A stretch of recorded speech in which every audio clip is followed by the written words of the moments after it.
اعوذ باللہ من الشیطان الرجیم، بسم اللہ الرحمن الرحیم۔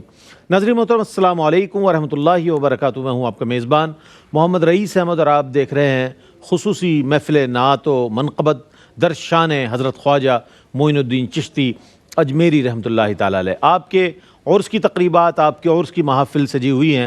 عام طور پر کہا یہ جاتا ہے کہ جناب کیا یہ آپ ذکر و اذکار میں مشغول رہتے ہیں، محافل سجا لیتے ہیں، 2 3 4 4 5 5 6 گھنٹے تک ایک ہی ذکر ہو رہا ہے، اس میں آپ لوگ اتنا وقت گزارتے ہیں؟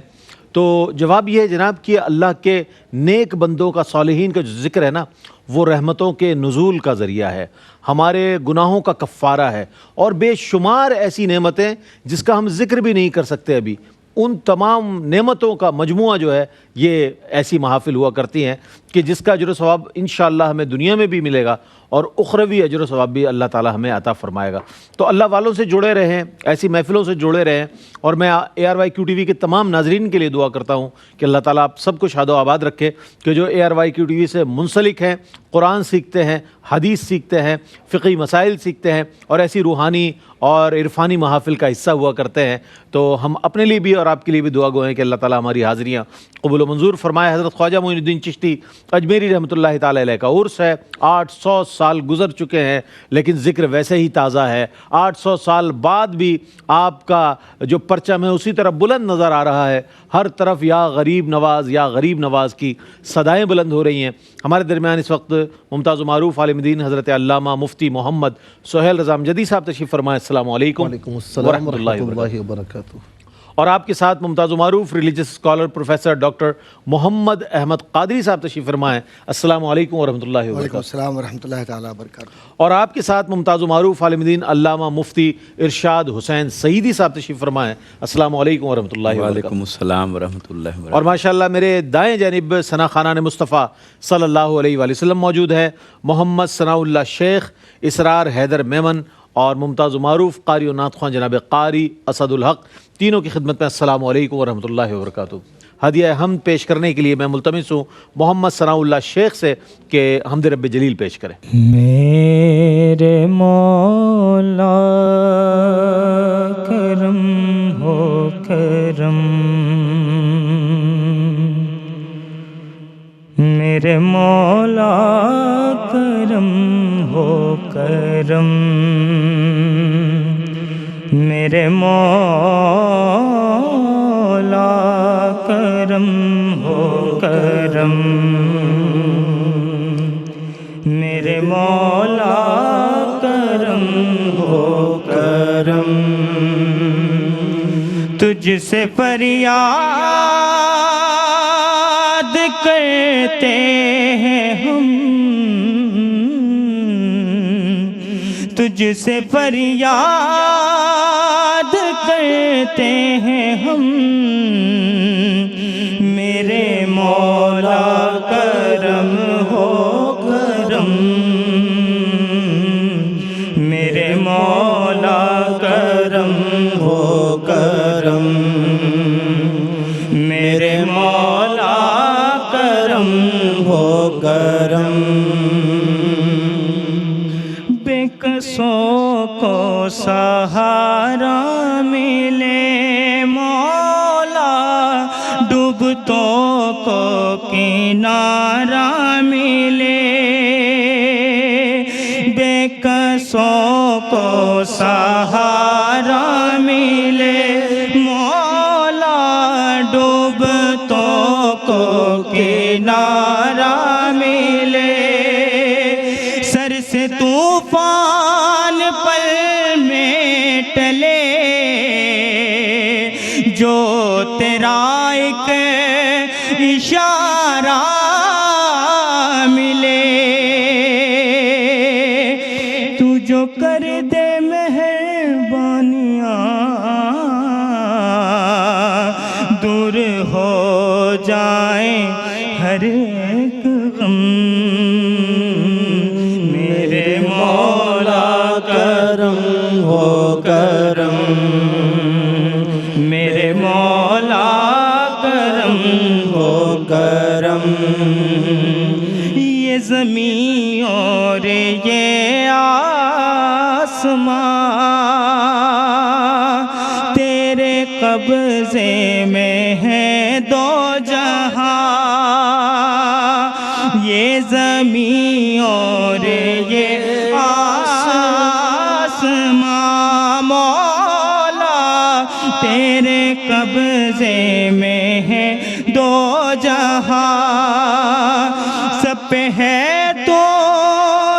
تو مہربان تیرے در سے جائے کہاں تو ہی سنتا ہے سب کی صدا تو ہی رکھتا ہے سب کا بھرم میرے مولا کرم ہو کرم میرے مولا کرم ہو کرم مولا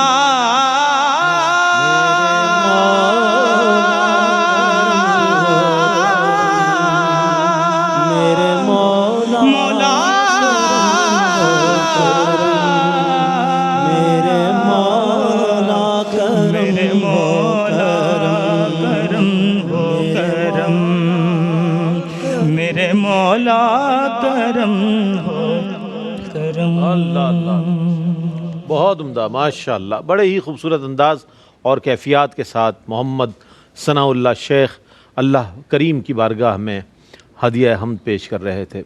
ناظرین محترم، یہ محفل بھی ہے اور ایک ایسی تربیت گاہ ہے، یہ محافل جو ہے جس سے سیکھتے ہیں ہم، اپنی اصلاح بھی کرتے ہیں۔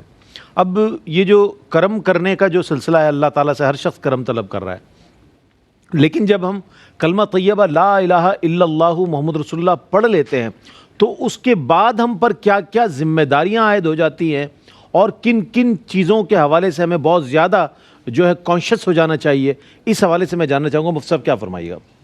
بسم اللہ الرحمن الرحیم، اللہم صلی علی سیدنا و مولانا محمد وعلی آلہ و اصحابہ وبارک وسلم۔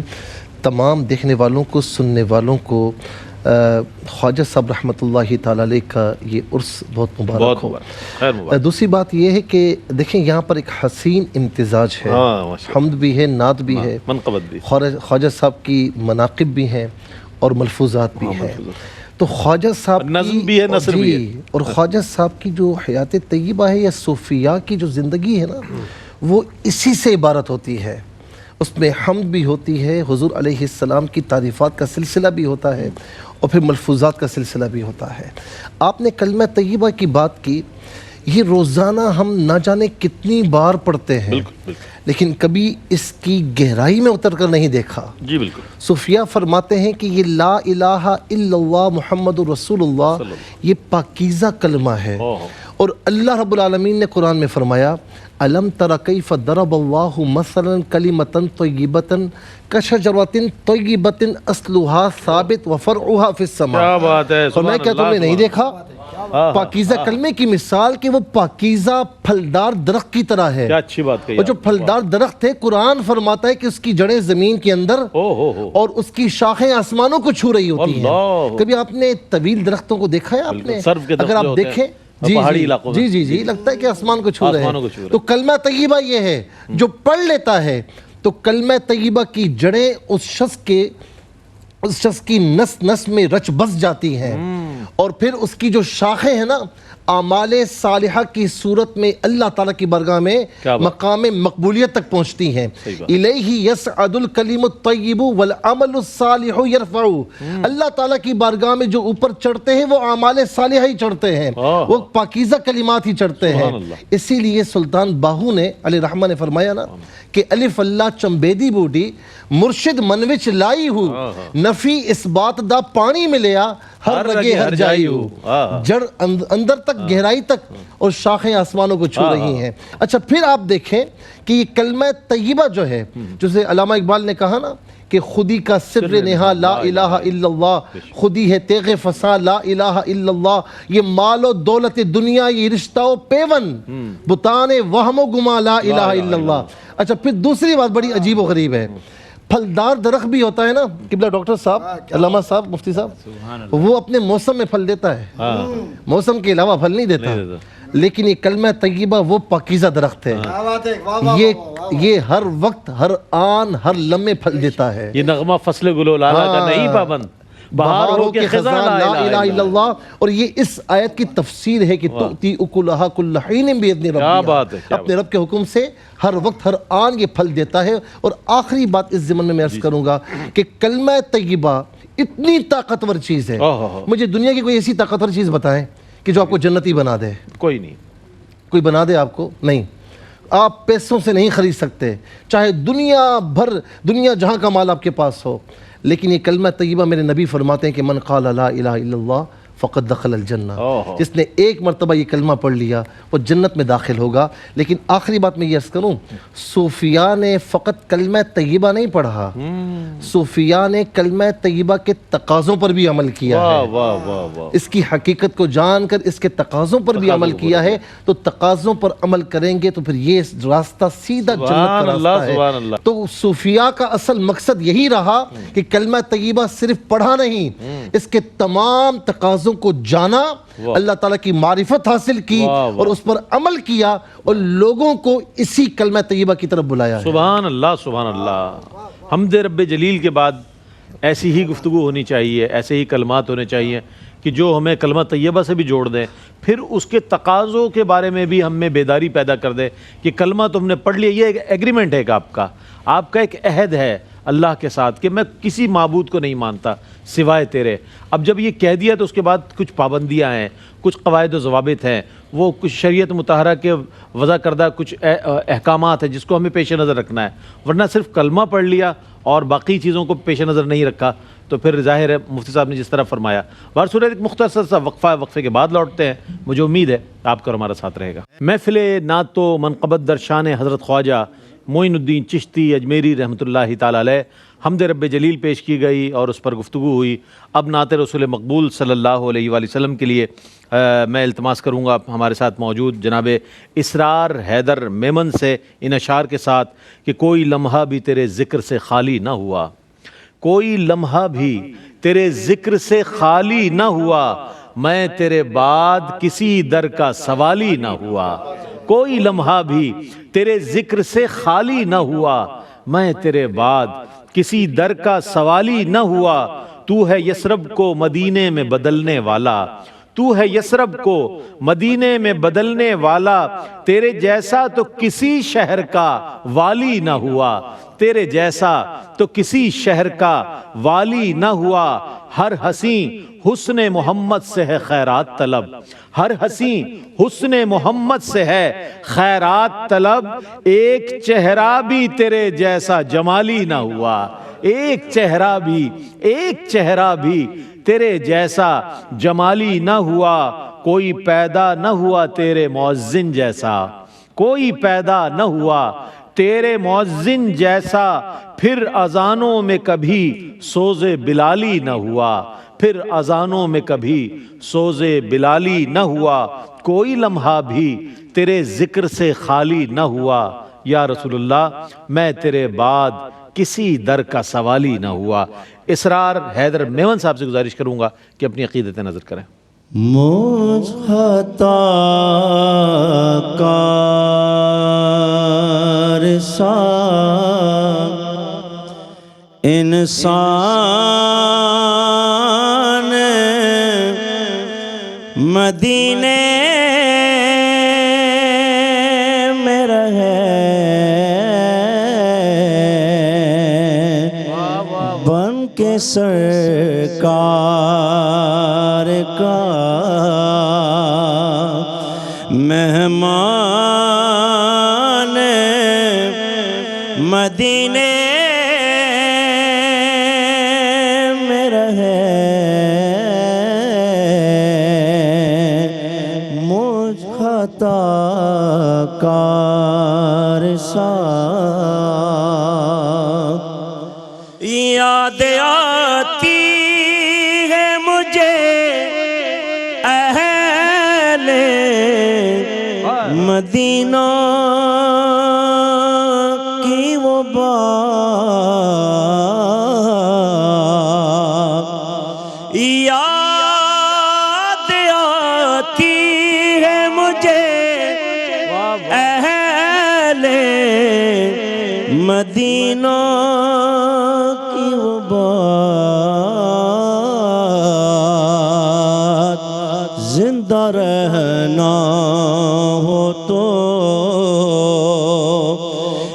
انسان مدینے میں رہے زندہ رہنا ہو تو انسان مدینے میں رہے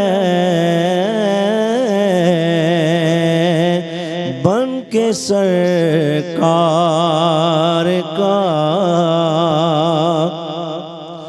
چھوڑ آیا دل و جان یہ کہہ کے اعظم چھوڑ آیا دل و جان یہ کہہ کے اعظم کہ آ رہا ہوں میرا سامان مدینے میں رہے کہ آ رہا ہوں میرا سامان مدینے میں رہے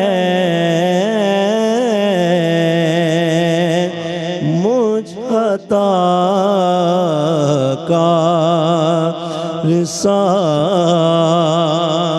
انسان مدینے میں رہے بن کے سرکار کا مہمان مدینے میں رہے مجھ عطا کا رسا واہ واہ واہ، سبحان اللہ سبحان اللہ۔ کلیات اعظم سے حضرت اعظم چشتی رحمۃ اللہ علیہ کا کلام پیش کر رہے تھے جناب اسرار حیدر میمن۔ اس کا جو شعر ہے نا، جو دل کو تڑپا دینے والا شعر ہے، وہ پیش کرتا ہوں کہ ان کی شفقت غم کونین بھلا دیتی ہے، ان کی شفقت غم کونین بھلا دیتی ہے، ان کی شفقت غم کونین بھلا دیتی ہے، جتنے دن آپ کا مہمان مدینے میں رہے، جتنے دن آپ کا مہمان مدینے میں رہے، مجھ خطا کار سا انسان مدینے میں رہے، بن کے سرکار کا مہمان مدینے میں رہے۔ اچھا، ہم آتے ہیں اپنے سوال کی جانب۔ پروفیسر ڈاکٹر محمد احمد قادری صاحب موجود ہیں۔ ایک سوال ذہن میں پیدا ہوتا ہے، اکثر سامعین کا بھی یہ سوال ہوتا ہے، میں ڈاکٹر صاحب کی خدمت میں پیش کر دیتا ہوں۔ ڈاکٹر صاحب، محافل سما میں ہم نے دیکھا ہے کہ حمدیہ کلام بھی شامل ہوتے ہیں، نعتیہ کلام بھی شامل ہوتے ہیں، عارفانہ کلام بھی شامل ہوتے ہیں، لیکن ہم نعت کو ڈسکس کریں گے۔ چونکہ نعت ہوتی ہے تو نعت سما کے آداب کیسے ہونے چاہیے، چونکہ سامنے نعت رسول مقبول اس میں شامل ہو رہی ہے، تو اس کے حوالے سے آداب سما پر میں چاہتا ہوں کچھ۔ سما میں نعت، سبحان اللہ، تو جب نعت ہے تو مولا یا صلی وسلم دائما ابدا علی حبیبک خیر الخلق کلہم، کیا بات ہے، یا ربی بالمصطفیٰ بلغ کیا مقاصدنا واغفر لنا ما مدایا واسع الکرم۔ اور یہ نعت ہی کی تو برکت ہے کہ بردہ مل گیا، بردہ مل گیا، اور بردہ بمعنی غلام کے بھی ہے اور بردہ بمعنی چادر کے بھی ہے، چادر کے بھی، تو بردہ کو بردہ مل جائے تو پھر شفاعت کبریٰ اور مصطفیٰ مل گیا، اللہ، اور جس کے حضور ہو گئے اس کا زمانہ ہو گیا، بس اس کے بعد تو معاملہ ختم ہو گیا نا۔ اس پر رضا نے ختم سخن اپنا کر دیا، خالق کا بندہ خلق کا آقا کہوں تجھے، اس کے بعد کچھ نہیں رہ جاتا۔ تو یہ جو خوبصورت کیفیات ہوتی ہیں نعت کی کیفیات، جس میں پڑھنے والا اپنے آپ کو مدینے میں پاتا ہے، اللہ اللہ اللہ، اور سرکار کی بارگاہ میں جب عرض کرتا ہے تو یہ کیسے ہو سکتا ہے کہ جب حضور کی بارگاہ میں ہم عرض کریں حضور جواب نہ دیں؟ یہ ممکن نہیں ہے۔ اور اسی لیے فوائد الفواد میں ایک جملہ لکھا ہے، اور وہ جملہ میں نظر کرنا چاہتا ہوں سما کے، کیونکہ سلسلہ چشت کا حسن